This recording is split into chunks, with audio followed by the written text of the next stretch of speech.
Irmãos, nós gostaríamos de convidar o pastor Ricardo Brandão. Confesso que eu perdi de vista o pastor... está ali. Pastor Ricardo Brandão, ele é membro da Igreja Evangélica Batista em Linhares, correto, pastor? Falei certinho? E ele está conosco aqui. Ele é pastor e psicólogo, atendendo o convite da igreja, do pastor Evaldo, vai nos trazer a palavra. Junto com ele está o seu filho Ricardo e a Emily, que estão aí, podem lá atrás. Sejam bem-vindos também. E eu queria pedir que os irmãos agora estendessem as suas mãos aqui sobre a vida do pastor, que vai nos trazer a palavra nessa noite. Você pode se colocar de pé, por favor?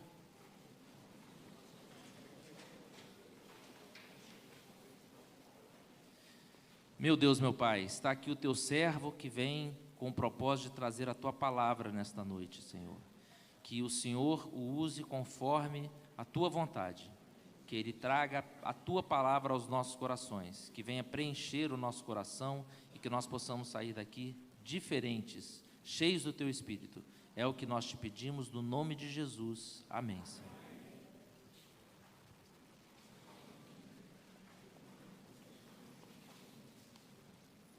Boa noite, gente, a paz e graça. Aleluia, é um prazer ver-vos novamente. Já estive pregando aqui há alguns anos, né? Pastor Evaldo é um amigo.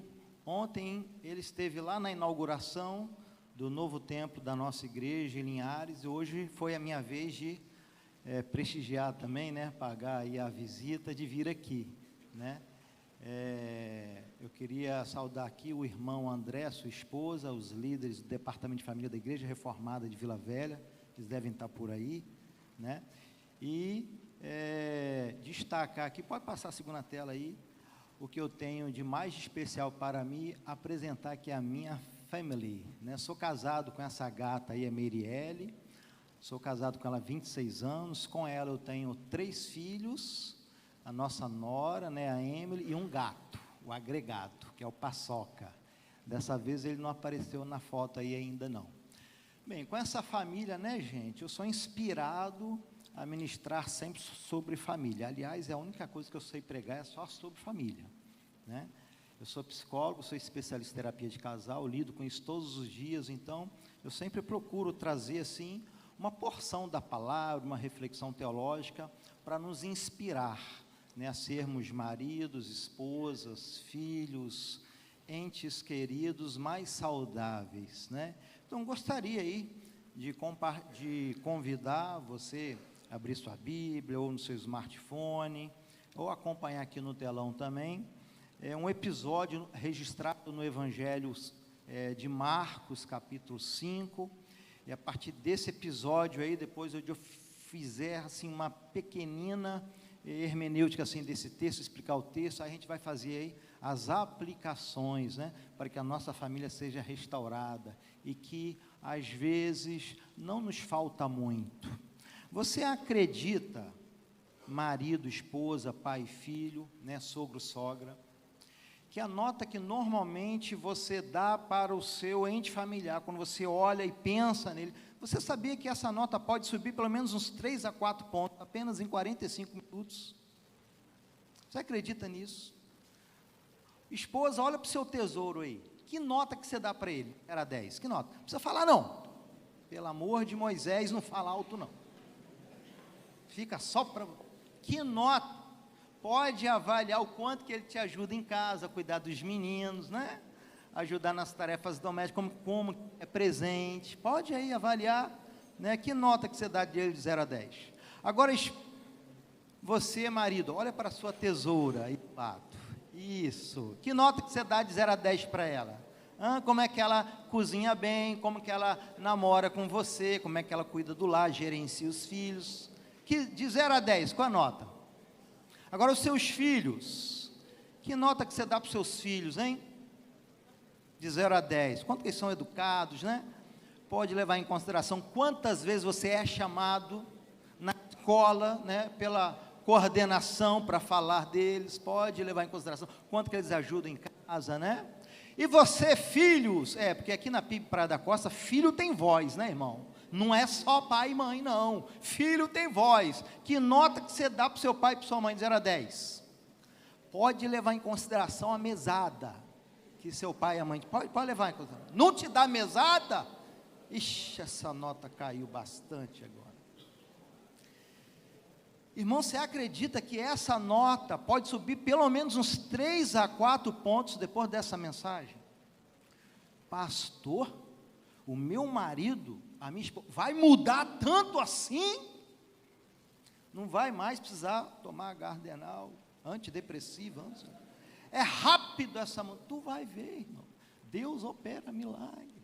Fez um aqui, Evangelho de Marcos, capítulo 5. Vamos acompanhar.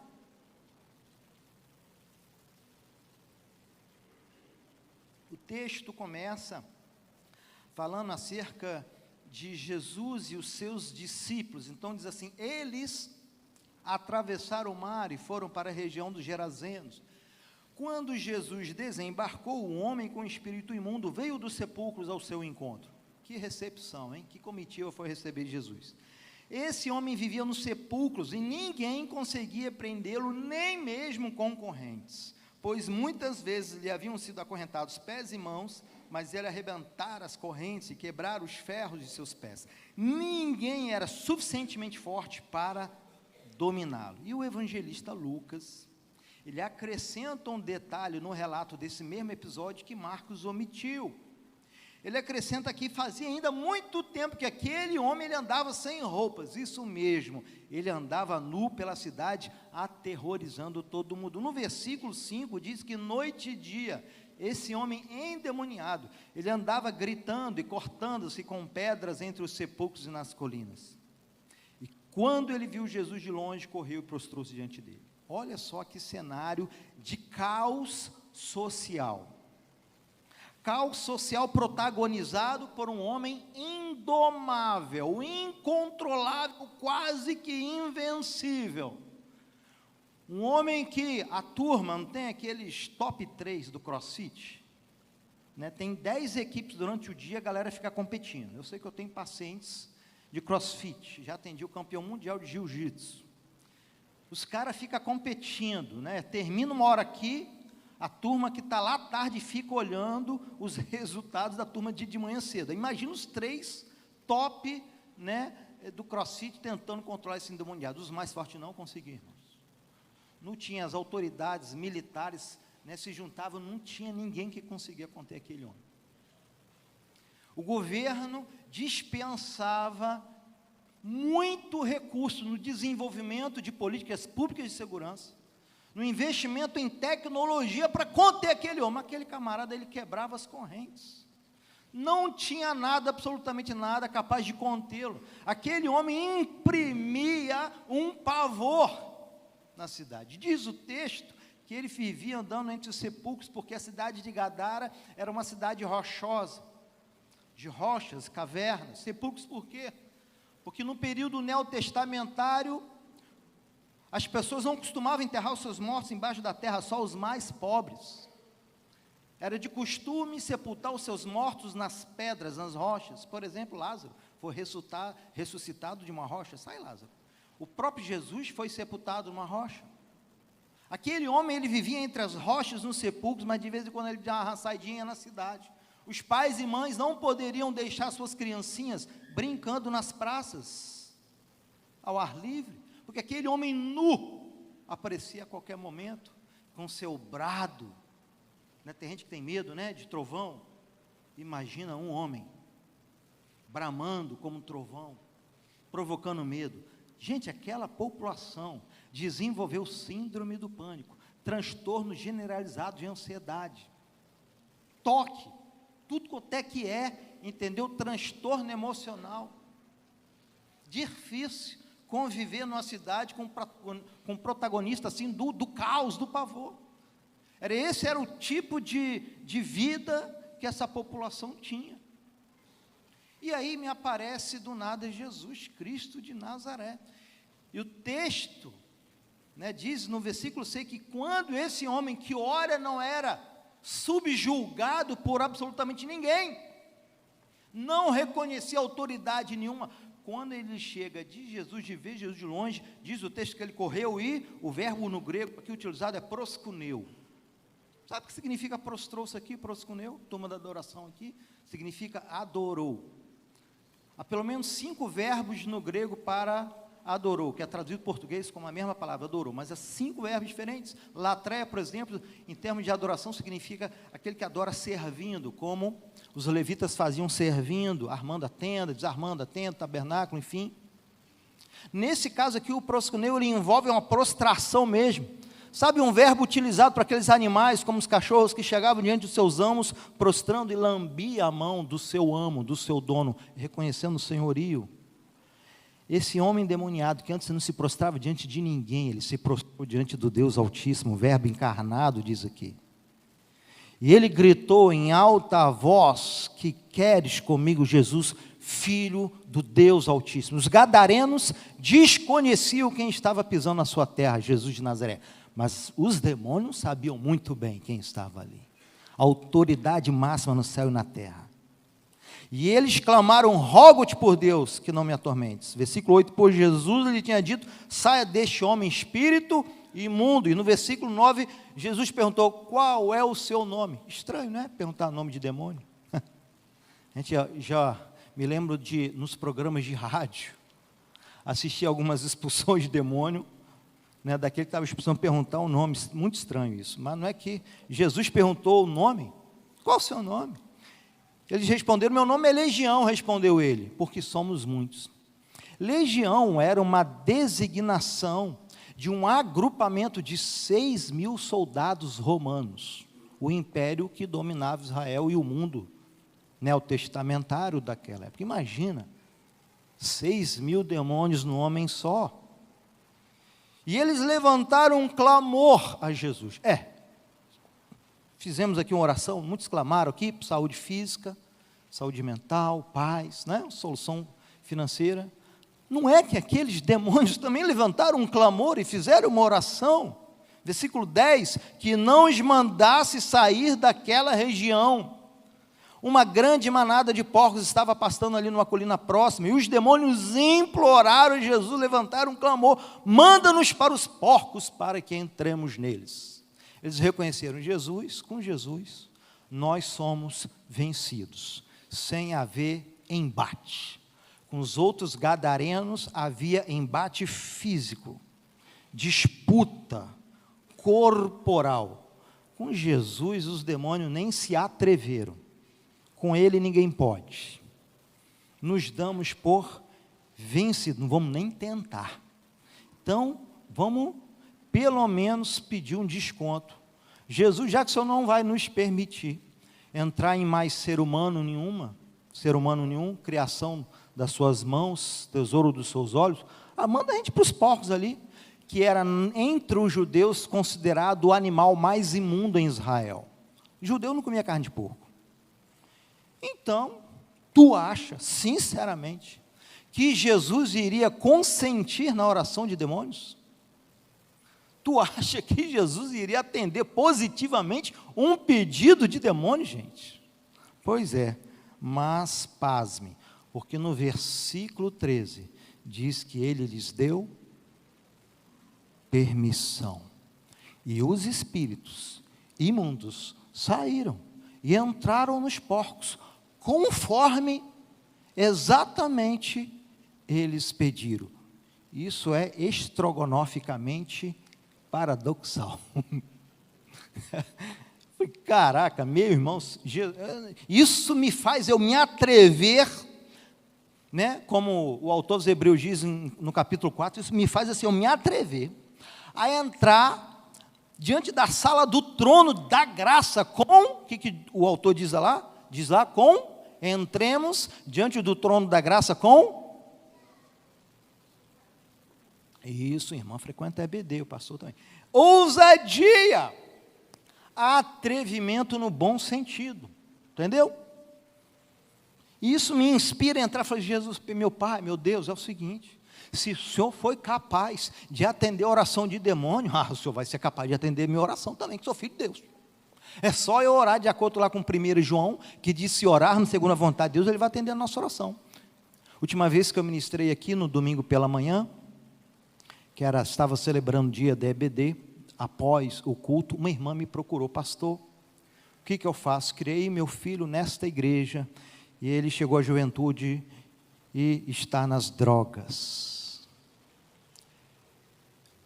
Eu não sei se essa mãe está aqui, me ouvindo pela segunda vez, pela terceira, mas se Deus foi capaz de atender a oração de demônios, sim, Deus também é capaz de ouvir essa oração. Insista, persevere e reivindique. Reivindique. Se essa oração for com fé, for com perseverança, for de acordo com a vontade de Deus, persevere. Eu fiz isso, irmão. Eu passei a frequentar uma igreja aos 9 anos de idade. Não foram os meus pais que me levaram para Cristo. O meu pai era alcoólico, minha irmã tinha que trabalhar muito para tentar equilibrar os negócios, não obstante os erros que meu pai cometia, em função do vitimismo do álcool.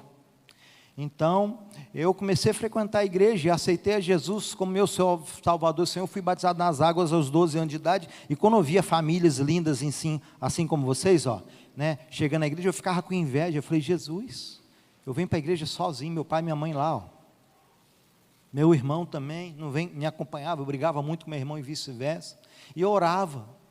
Alguns anos depois, é verdade que mais precisamente, aí eu acho que uns 25 anos depois, mas a minha mãe aceitou Jesus, discipulei ela em casa, eu batizei a minha mãe nas águas, que eu era pastor na época. Oh, glórias!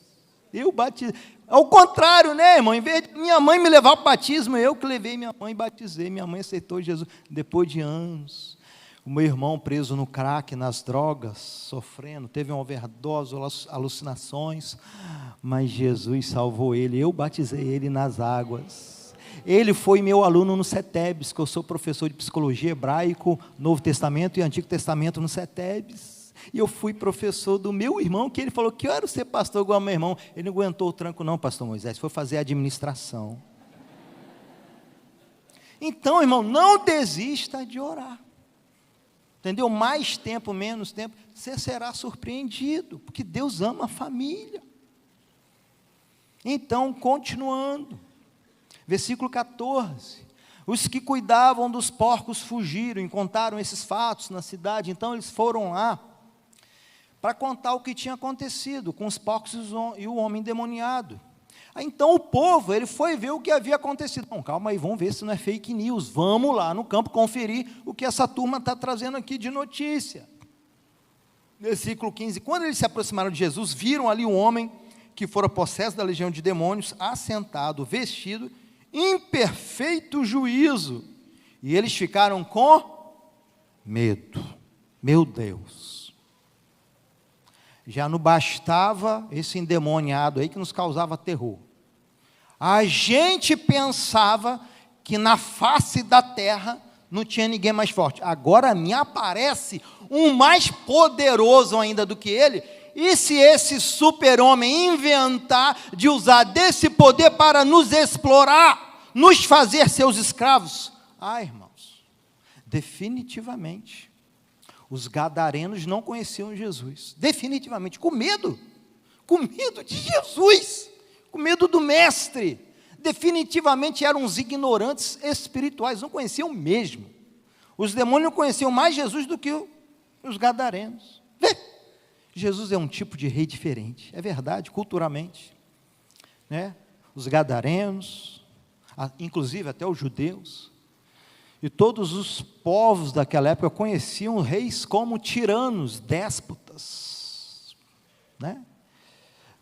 Eram homens não humanizados, eram homens materialistas, que matavam, diz a história dos impérios, que matava os próprios irmãos, que matava os próprios filhos. Não é essa a história da mitologia grega? Os titãs matando o próprio pai, querendo matar o próprio pai, na mitologia grega. Deuses querendo matar Deus em função do poder. Jesus era diferente, irmão. Jesus é um tipo de rei, Ele usa da sua glória para enobrecer e enaltecer os seus súditos. Jesus é o tipo de rei que, ao invés de impor impostos mais pesados para enriquecer, ele, com a sua riqueza, supre a necessidade dos pobres, dos seus súditos, definitivamente. É por isso que nós seguimos, amamos a Jesus. Ele é um rei que não quer escravos, quer filhos, quer amigos. É um rei diferente, mas os gadarenos não entendiam isso, irmão. Olha só que loucura. Os que estavam presentes contaram ao povo o que acontecera ao endemoniado e depois falaram sobre os porcos, mais ou menos assim. A turma foi lá, conferiu o que aconteceu, se era verdade ou mentira. Falou: rapaz, ninguém consegue conter esse homem endemoniado. Nós já tentamos de tudo, você imaginar. Já enviamos Thanos, Thor, Incrível Hulk, Super-Homem, Homem-Aranha, todo mundo, rapaz, ninguém. E vem um desconhecido aí, Jesus, e apenas com o poder da sua palavra, apenas com a magnitude da tua presença de glória. Que isso, irmão? Mas, gente, temos duas notícias para dar para vocês, uma boa e outra ruim. Qual que vocês querem ouvir primeiro? A boa. Então tá bom. Não tem aquele homem que atormentava a nossa cidade, que fazia da nossa vida um caos social e emocional? Pois ele está liberto. Graças a Jeová, nunca mais precisaremos tomar alprazolam, fluoxetina, Rivotril. Chega! Vamos dormir tranquilo, irmão, sem insônia, sem pavor, sem lítio, entendeu? Graças a Deus. Paz, tranquilidade. Finalmente o governo vai poder investir os seus recursos, né, na educação, né, no lazer. Chega de gastar dinheiro. Mas é o seguinte, gente, mas temos uma notícia ruim aqui. Levamos um prejuízo de 2.000 porcos. Né? Da moeda, nós temos dois lados. Então, esse é o lado negativo da moeda. E aí, o que a turma fez? Versículo 17. Bem, gente, vamos fazer uma assembleia. Assembleia marcada para o próximo domingo, às 9 horas. Precisamos de 75% de quórum dos membros, né, da cidade para votar. Se Jesus fica ou se Jesus sai. Porque com essa vinda de Jesus aqui, trouxe algumas implicações, algumas benéficas e outras, ao nosso olhar, maléficas. Vamos fazer uma votação, e um fala daqui, outro fala de lá. Levaram, então, em consideração, irmãos, mais o lado negativo, o prejuízo dos 2.000 porcos. Porque o predicado que completa o versículo 17, eu não completei ali, mas para deixar em suspense mesmo, para quem ainda não conhece a história, diz que o povo começou a suplicar a Jesus que saísse da cidade. Tu acredita? Nós aqui orando, né? Vem Espírito Santo, como se ele não morasse em nós. É o costume, né, de canção. Visita, né? Costume, né, de música, visita, né? Nós já somos templo dele, mas Senhor, vem sobre nós, não é e tal. A gente clamando pela presença. Nas outras cidades, irmão, da Galiléia, a turma fazia fila, era multidão, quase havia pisoteamento, quando sabiam que o mestre estava ali. É todo mundo correndo atrás daquele que era abençoador, não apenas com os milagres, mas com o evangelho da graça, que enobrecia a vida das pessoas. Aqueles que eram impactados com o evangelho da graça, se tornavam mais honestos, mais íntegros, mais fiéis, verdadeiros. Não apenas recebiam a bênção da cura física, mas tinham até o seu caráter tocado, como por exemplo Zaqueu, que parou de roubar. Imagina um fiscal ser correto, honesto, não cobrar imposto a mais, é impressionante. Jesus fazia isso. Aquele povo abriu mão da presença de Jesus no meio dele. Não precisa ficar mais nenhum dia aqui não, você está doido. Vai que o senhor fica aqui, daqui a pouco é 2.000 cabeças de galinha que morre, 2.000 cabeças de boi que morre. Não pode ir embora. O que mais eles levaram em consideração, irmão? Passa a próxima tela aí, filho. Olha para essa figura aí. Pode passar a tela. Isso, thank you. O que você vê abaixo?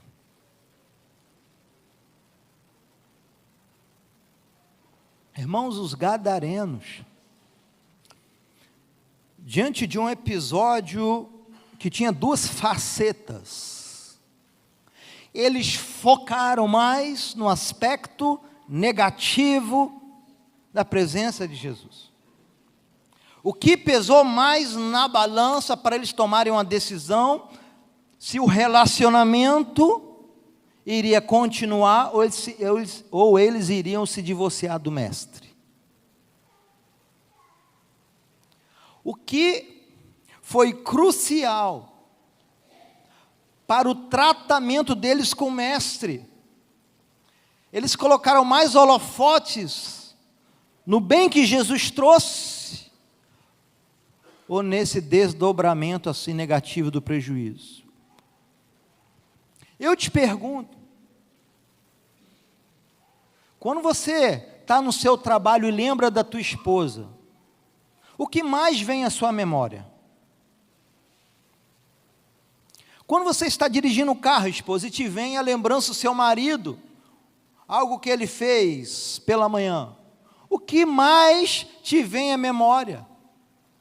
Quando você pensa no filho, quando recebe uma ligação da escola ou até da igreja, te pedindo uma reunião, o que mais vem à tua memória? O que você vê abaixo aí? Isso, a maioria das pessoas respondem um ponto. Atendendo um casal da Flórida, faço terapia de casal, aliás, todo mundo, eu pergunto a mesma coisa, e lá longe o pessoal, um ponto, todo mundo responde um ponto. Um ponto. Mas se eu perguntar a você, olha, tem um olhar mais justo, não seja parcial, não seja reducionista na tua avaliação, não se restrinja a partes. Se eu te pedir, ei, olhe com mais carinho, com mais amplitude, seja mais justo, mais preciso na sua avaliação, não selecione apenas algumas partes, ignore outras. Eu faço de novo essa pergunta.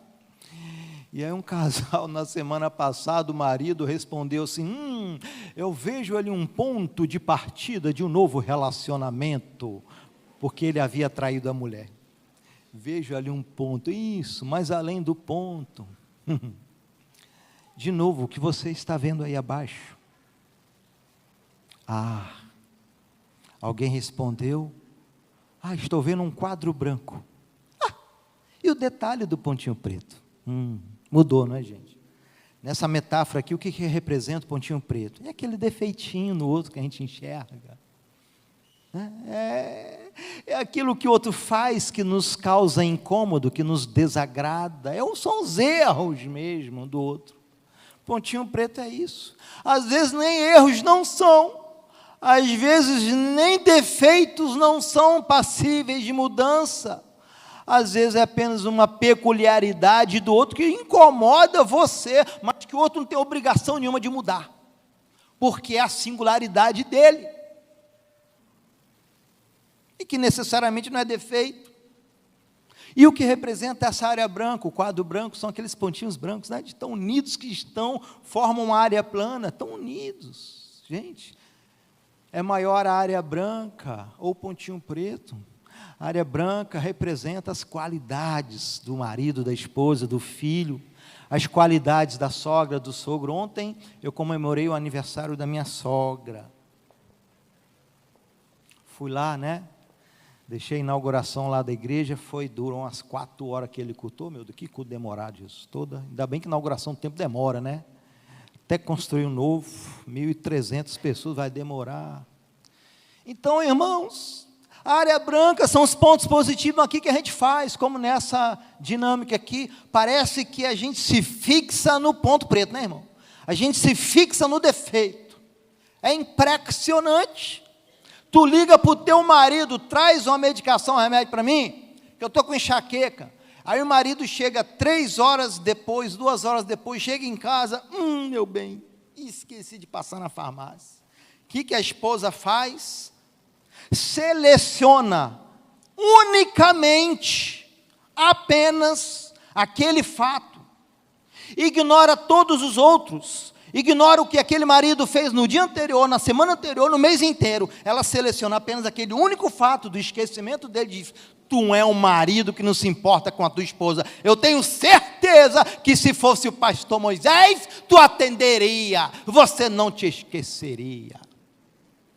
Tem certeza que se fosse o Guilherme te chamando para o futebol, em 1 horinha você estaria aqui, você sairia do seu trabalho mais cedo. Mas comigo, você não se importa comigo, tu não me ama, eu estava com doença. Seleciona apenas o episódio mais recente e atribui um rótulo e um julgamento ao marido com base e apenas um único episódio mais recente, ignorando que na semana anterior a esposa foi operada ali no apart hotel, e quem fez comida foi o marido, quem lavou o banheiro foi o marido, quem lavou as vasilhas foi o marido. Ignorou que no momento que ela fez esterectomia, ele estava ali, presente. Sempre foi. Ignora para ter memória curta. E a gente julga o outro. A gente condena o outro. Né? Meu Deus. Você deu R$120 no quilo de picanha, irmão, para fazer aquele churrasco. A tua mulher pega a picanha, corta e faz carne ensopado da picanha, irmão. E você chega doido para fazer o churrasco no sábado de manhã. Cadê minha picanha de R$120? Ué, meu bem, eu fiz carne ensopada para os pedreiros. Irmão, aí é direito você chamar a tua esposa de uma ignorante que não sabe fazer as coisas, que não sabe cuidar do lar. É direito. Sabe, tem gente que se fixa, meu Deus, é lógico que culturalmente somos influenciados e treinados para que a nossa mente se fixe mais no negativo, né, irmão? É terrível. Você assiste os noticiários, jornais, as conversas, em qualquer esfera social. Infelizmente, tristemente, se concentra em aspectos negativos. É impressionante. Essa mensagem eu acho que eu já preguei umas 150 vezes, irmão, em igrejas diferentes. E hoje eu estava vindo no carro perguntando ao meu filho: meu filho, responde para o papai. Será que eu já melhorei um pouco? Porque eu, irmão, eu tenho essa inclinação, né, do perfeccionismo, do criticismo. Falei: meu filho, eu sei que eu já te critiquei bastante, já reclamei bastante, mas, meu filho, será que eu já melhorei? Qual é a minha nota que você dá de 0 a 10? É uma luta, né, irmão? É uma luta. Nós sermos justos, porque os gadarenos, meu irmão, os gadarenos quiseram nem saber. Os gadarenos foram enganados pela sedução, pela obsessão de enxergar apenas as falhas, as imperfeições e as limitações. Não de Jesus, mas da situação. Infelizmente, eu te pergunto, quando você olha para os seus filhos, eu sei que o teu filho não dobra a coberta, que você já falou 10.000 vezes, ele levanta da cama, você fala a mesma coisa e não dobra, eu sei disso. Mas o menino só tira nota boa na escola, você nunca foi chamada na escola com reclamação desse menino. Eu sei que o teu filho, às vezes é estabanado, tem TDAH. Eu sei que ele é um espoleta, que ele quebra um monte de coisa dentro de casa, mas quando você traz para a EBD, para a igreja, a professora da EBD diz: esse menino é um anjo, Ah, se todos os meus alunos fossem como esse. Eu não tenho filhos. Ah, como eu gostaria de ter um filho como o seu. Certa vez, Olavo Bilac foi convidado para escrever um anúncio no Instagram e patrocinar, fazer tráfego pago, para vender a propriedade. O homem estava reclamando demais. Tinha uma propriedadezinha ali no Taj Mahal, ali, não tem ali? Vende-se encantadora propriedade, onde cantam os pássaros ao amanhecer no extenso arvoredo, cortada por cristalinas e marejantes águas de um ribeiro, a casa banhada pelo sol nascente oferece a sombra tranquila das tardes na varanda. 30 dias depois, em uma cafeteria, Olavo Bilac pergunta: e aí? Teve muitos LEDs, houve conversão, vendeu a propriedade? O camarada falou: rapaz, mas você está doido que eu vou vender aquela propriedade? Eu morava no paraíso e não sabia. Depois que eu li até o anúncio mesmo, 150 mil visualizações, 240 mil curtidas, vende-se encantadora a propriedade, e eu me dei conta que eu estava reclamando de barriga cheia, os pássaros cantando, eu reclamando, estava me acordando de madrugada, 10 horas da madrugada, não pode? Os pássaros cantando, que maravilha. Eu fui me dar conta quando eu vi o feedback alheio. Ah, irmão, tem marido e mulher reclamando de barriga cheia, meu Deus. Reclamando, fazendo de um inferno a vida dentro de casa familiar. Eu sei que o teu marido precisa chegar mais cedo em casa, ele é um workaholic, ele tem que mudar. Eu sei disso, é verdade. Mas, irmã, não olha só isso não. Que marido bom, leal. Tu espera ele dormir para olhar o zap dele. Tu espera ele dormir, irmã. Você instalou um aplicativo espião, você conseguiu hackear a senha, e tu olha o Instagram, tudo, as redes sociais. Você até hoje não achou nada. Homem fiel! Uma raridade na nossa espécie masculina. O homem quer casa, trabalho, igreja. Você vê ele brincando com os filhos, lava o banheiro para você, te ajuda. Entendeu? Uma vez foi na terapia de casal, ele falou: pastor, não gosto, doutor, não gosto de fazer essas coisas, eu trabalho, se eu me separar e ser solteiro, eu não vou continuar ajudando essa tarefa doméstica, eu vou pagar uma pessoa. Eu falei: ótima ideia, ótima solução. Então, se você não ajuda em casa, paga uma secretária para a tua mulher, então. Pronto, está resolvido. Pronto. É isso aí, amparar o teu marido, irmão, eu sei. Ele chega tarde em casa, você sente falta, continue orando por ele, continue conversando. Mas não enxergue ele como o pior marido do mundo, não. Às vezes, irmão, a gente fica obcecado pelo pontinho preto. A gente se fixa em um único comportamento e ignora todos os outros. Como a gente deprecia o marido, a esposa, os filhos. Meu Deus, se o teu filho chegar com uma nota, né? Mãe, passei na UFES, mas reprovei na USP. E a mãe fala: tu é burro mesmo, hein? Como é que você não conseguiu passar no ITA? Era mais do que obrigação, que você só estuda. Te paga uma turma especial aqui no DAV, era para você ter passado. Você não faz nada, você só estuda. Tem tudo do bom e do melhor. Uma vez, um casal levou a filha de 15 anos lá para o consultório, porque ela tinha tentado suicídio. E eu, fazendo a anamnese com aquela filha, ela respondeu: olha, meus dois pais, eles trabalham fora, eu fico em casa, eu arrumo casa, passo pano, arrumo os móveis, faço comida, dou almoço para o meu irmão pequeno, dou banho no meu irmão pequeno, passo o dever de casa para o meu irmão pequeno, levo o meu irmão pequeno para a escola, eu chego, eu vou para a escola, faço minhas tarefas, eu tiro notas razoáveis, vou para a igreja, faço teatro e faço música e ensaio. Mas a minha mãe, quando ela chega em casa, ela: aqui tem um dedo de poeira. Ó, estou vendo uma sujeira aqui nesse copo. Ó, esse prato aqui, ele tem uma gota de óleo. Eu não aguento mais a minha mãe. Nada do que eu faço é capaz de satisfazê-la. Eu não consigo ter a aprovação da minha mãe. A minha irmã é melhor do que eu. O meu irmão é melhor do que eu. Ó, irmão, se há algo que fere E essa ferida se arrasta para a adultez e até para a velhice. Ouço idosos, reclamando que na infância eram comparados e preteridos, em que os pais supervalorizavam os irmãos do que ele. E essa menina falou, eu tentei o suicídio porque eu não aguento mais a minha mãe me cobrar e criticar, porque ela só enxerga o pontinho preto em mim. Eu faço 99 coisas certas, a uma que eu erro, falho, eu não faço tão bem feito.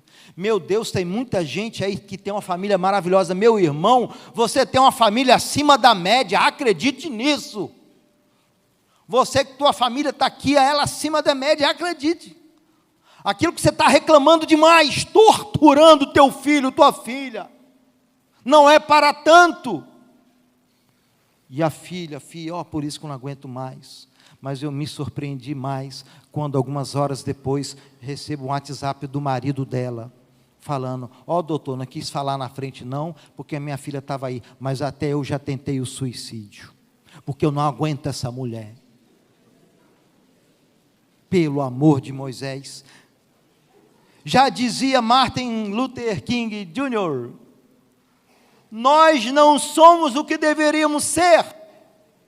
E o pai fala, amém, é verdade, você não é o que deveria ser. É mesmo, minha sogra, tu não é o que deveria ser. Meu genro, tu não é o que deveria, é mesmo. Nós não somos o que deveríamos ser, nós não somos nem o que nós gostaríamos de ser. Aquele sujeito está ali, se esforçando, lutando para romper e vencer o vício da pornografia. Está errado mesmo, eu sei, é pecado, está errado. Mas o cara fala, doutor, tem um problema seríssimo.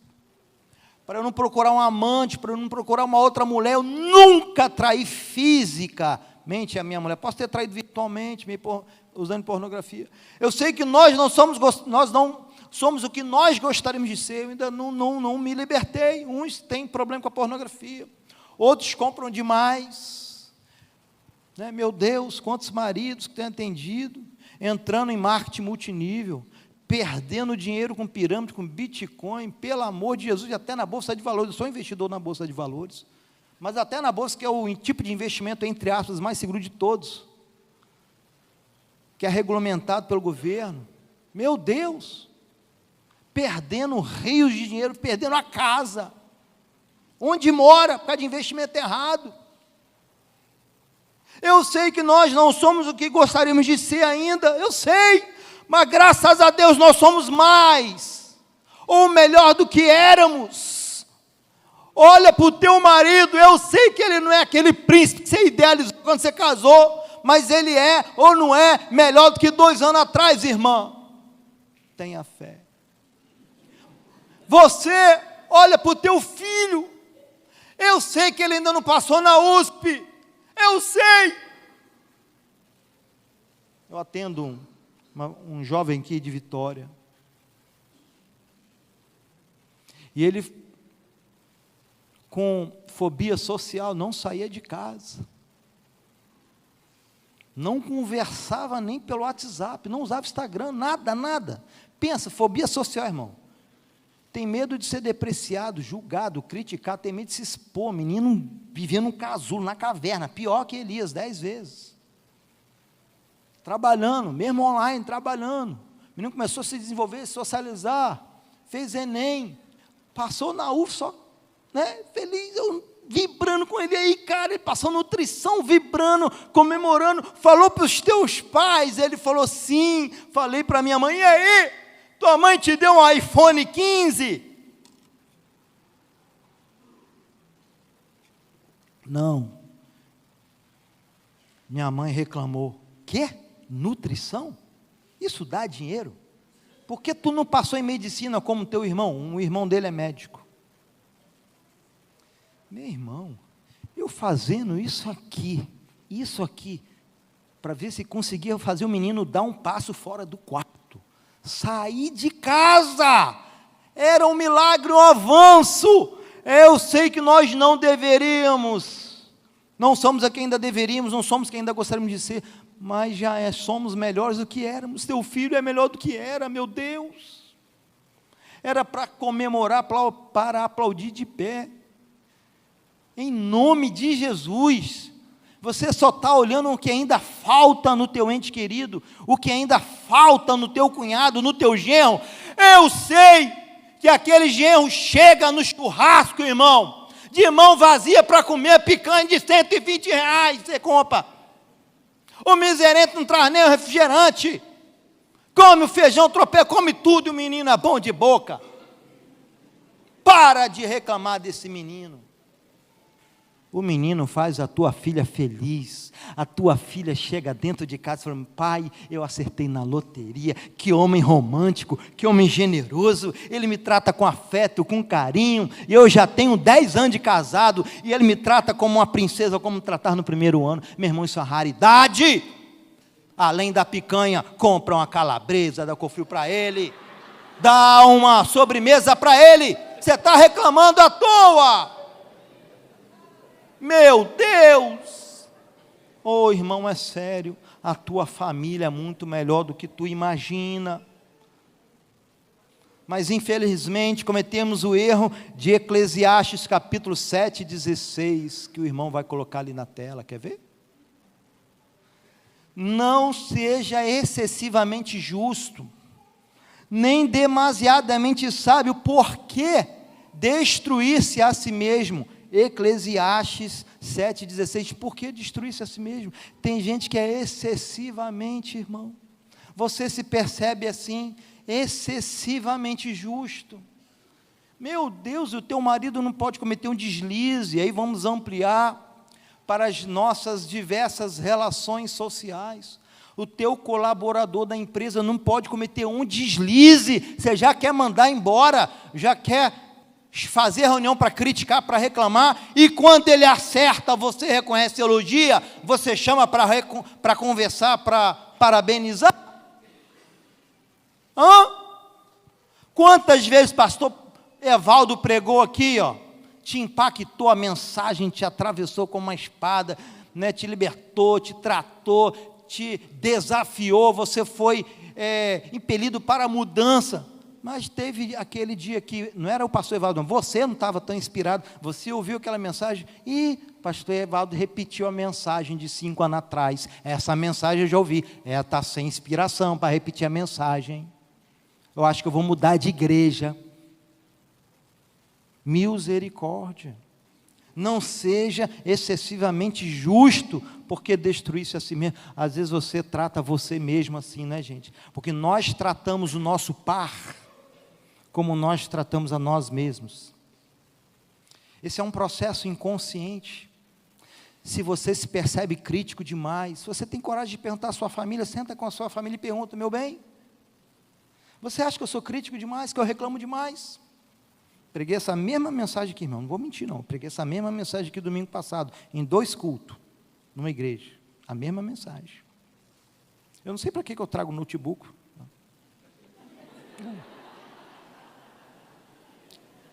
Eu falei: meu bem, eu falei para minha esposa: meu bem, vamos combinar aqui, né, de eu fazer esse jejum de crítica.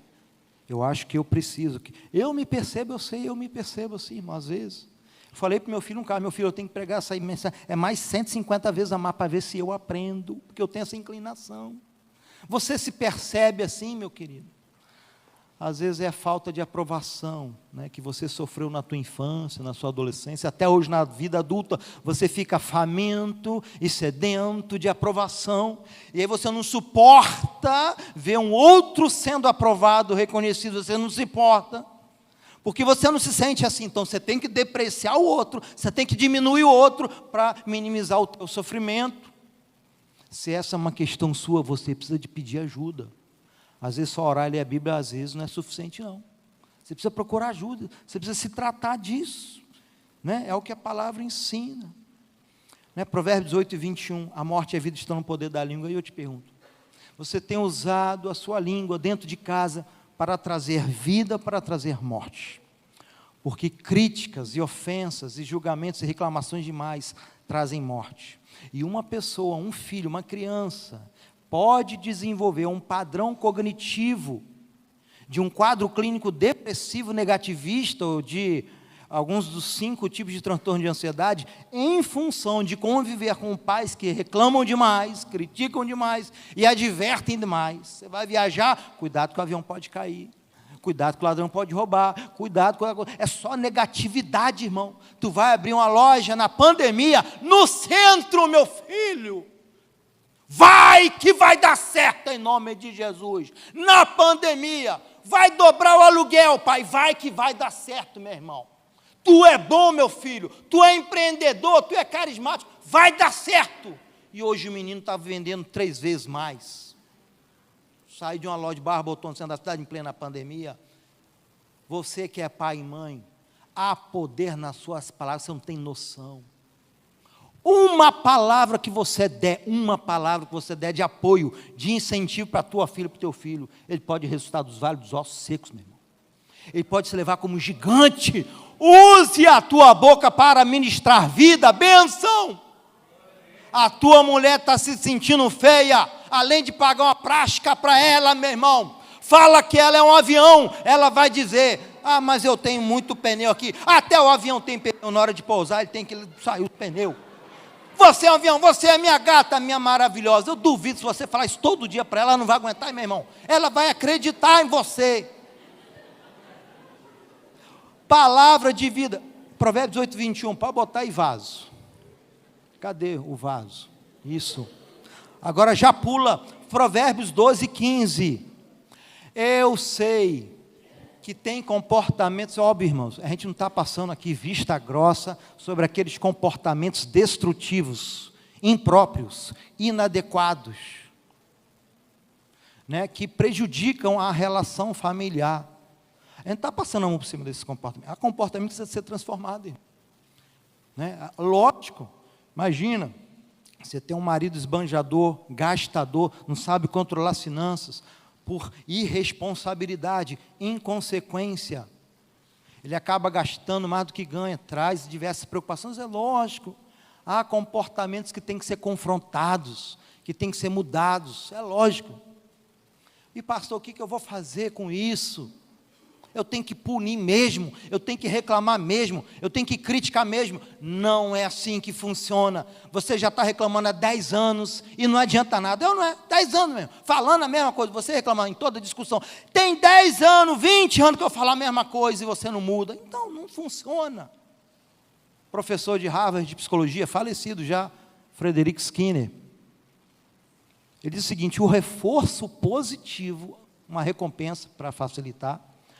O reforço positivo é uma recompensa, ela é mais poderosa para transformar um comportamento ou para instalar um comportamento novo no repertório. Ele é mais poderoso do que a punição e o castigo. E olha o que Provérbios 12, 15 diz. Há 1000 anos antes de Cristo, o coração ansioso, ele deprime o homem. Mas sabe o que anima o homem, irmão? Sabe o que anima o outro a melhorar, a crescer? Sabe o que vai animar esse homem? A ele procurar um curso de educação financeira, comprar o livro do pastor Ricardo, Finanças Saudáveis, ler e estudar esse livro aqui, para aprender a administrar suas finanças. Você sabe o que vai motivar esse homem? Por mais que ele não goste, a criar uma planilha no Excel e controlar, é uma palavra bondosa, é o que a Bíblia ensina. Pode passar a tela, Provérbios 12, 15. É uma palavra bondosa. O que é uma palavra bondosa? É o reconhecimento, pelo menos por aquilo que ele faz de certo, pelo carisma, pela insistência dele, pelo bom... Eu sei lá, elogie qualquer coisa que seja verdadeira, mas reconheça o ponto branco. Não faça como os gadarenos, de ignorar os aspectos positivos. Elogie mais, critique menos, porque uma palavra bondosa, irmão, uma palavra de reconhecimento, de elogio, de gratidão, é capaz de transformar o ser que está à sua frente. Amém? Vamos orar? Vamos ficar de pé? Eu queria te propor um desafio, um jejum até o domingo que vem. Combinei nada com o pastor Evaldo, não. Mas, se ele me desautorizar, está aqui o Zeca para me autorizar. Está de férias mesmo? Eu quero propor um jejum de uma semana, irmão, de ficar sem criticar. Tu consegue? Uma semana no seu lar, só vale elogio, não vale crítica. Se o meu filho esquecer o prato melado no sofá e der formiga, engula suas palavras. Não use as suas palavras para ferir como espada. Provérbios 12, 18. Use as suas palavras para trazer cura. Quem gostaria de fazer esse jejum junto comigo? Meu irmão, já tem 1 ano que eu estou fazendo jejum. É toda semana eu prego a mesma coisa, é todo jejum. Sem crítica, minha irmã, o teu marido vai parar de fazer hora extra de propósito e vai querer chegar em casa mais cedo. Porque tem marido, irmão, eu já ouvi isso no consultório, tem marido que fala: doutor, eu podia chegar 2 horas antes, mas eu chego 2 horas depois para não ficar ouvindo. É muita reclamação e crítica. Meu irmão, a tua mulher não vai mais precisar de ouro, presente caro, larga de ser besta. Ela só precisa de ouvir palavras bondosas que animam, que curam.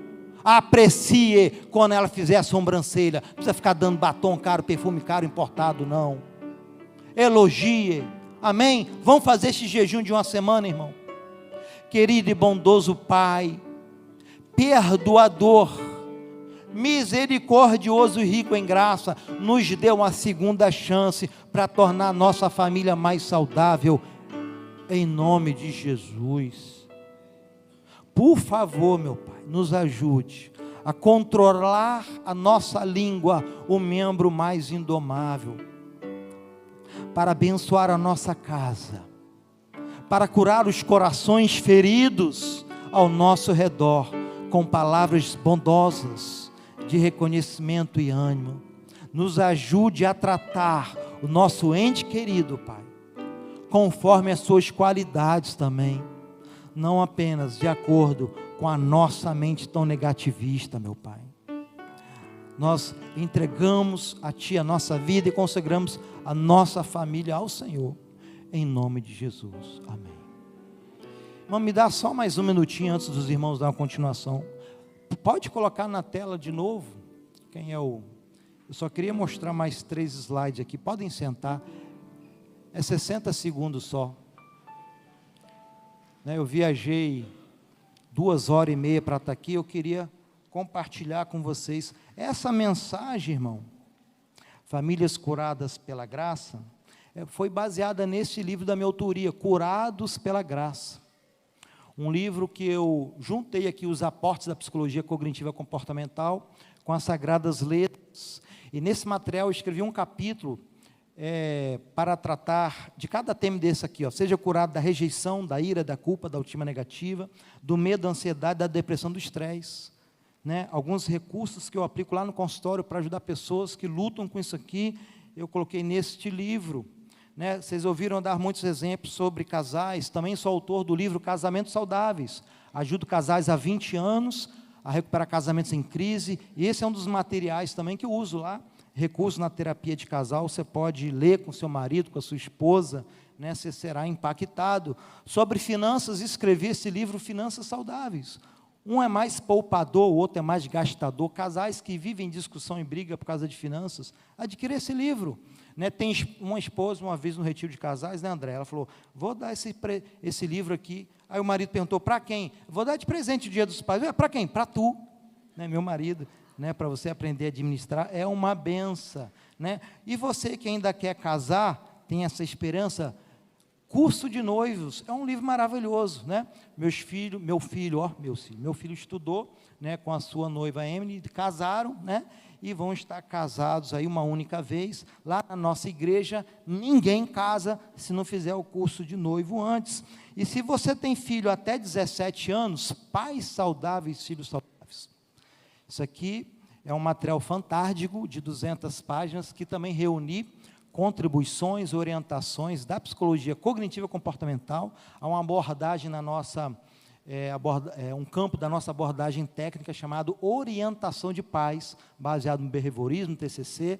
Eu trouxe algumas contribuições, está nesse livro aqui, obviamente, ancorado pela palavra de Deus, é um material prático, fabuloso, Ali a gente aceita PicPay, cartão, vale transporte, qualquer coisa ali. Pode passar. A próxima tela agora.